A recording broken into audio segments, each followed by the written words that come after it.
Alright, so I guess my last one didn't save, which was lame.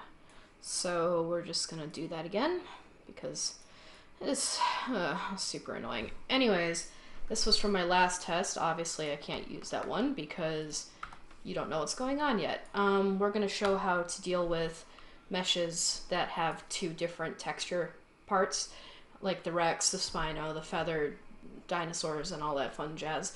I'm just gonna tackle the Raptor to keep it short and sweet, because this is the instance where I can really only think of this happening for the same class. So I'm going to find my Raptor mesh. The first thing I'm going to tackle is your standard feathered Nova Raptor. It comes as its own mesh like that, which is cool. From the previous video, I had imported several of my skins using the import tool right here, and had copied several MIs to put the skins on top of. I will, I guess, show you quickly what I'm talking about if you don't know. I would go over here, right click, create a copy. It would let me name a package. I would name the package, and then I would save it to that package. And then I would do that for the other part of the skin, which would be the feathers, save it to the same package, and so on. So I have my test Raptor package with all of my skins here. I'm doing two, so I have a standard feathered and a falcon feathered. But let's just deal with our standard feathered right now. You double click on your mesh, and you scroll all the way down to where render is, under the settings, or rendering. You'll see this little thing that says materials. If you don't see it, it's because it's probably closed. And excuse me for any coughing, I have a bit of a cough going on. But materials, add 2 material instances, and then we're going to go to our feathered textures over here and just plop them in like that. It's not that complicated at all, simple as pie, and there you go. You have your feathered Nova Raptor. Next I'm going to do a falcon. Falcon's a bit different. It doesn't have its own separate mesh, it just has its own separate wing mesh.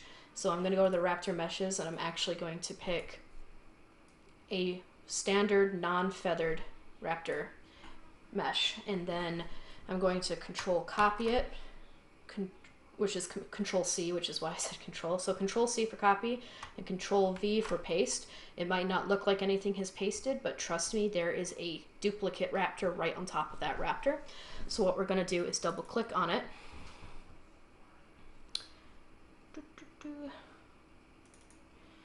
Alright, and you see where it says skeletal mesh component, which is under skeletal mesh actor, the first thing really that pops up. You're going to see this thing that says skeletal mesh. We're just going to change it. So on where we have our Raptor meshes, I'm going to click SK Feathered Raptor Attachment. Those are the falcon feathers. And then I'm just going to change this with the little green arrow. Just click that little green arrow. And now you can see that that mesh has turned into feathers. What this does mean is that they're 2 separate meshes. They are not connected.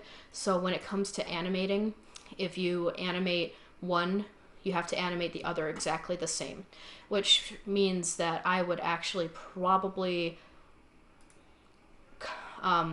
decide what pose I wanted the default mesh to be in.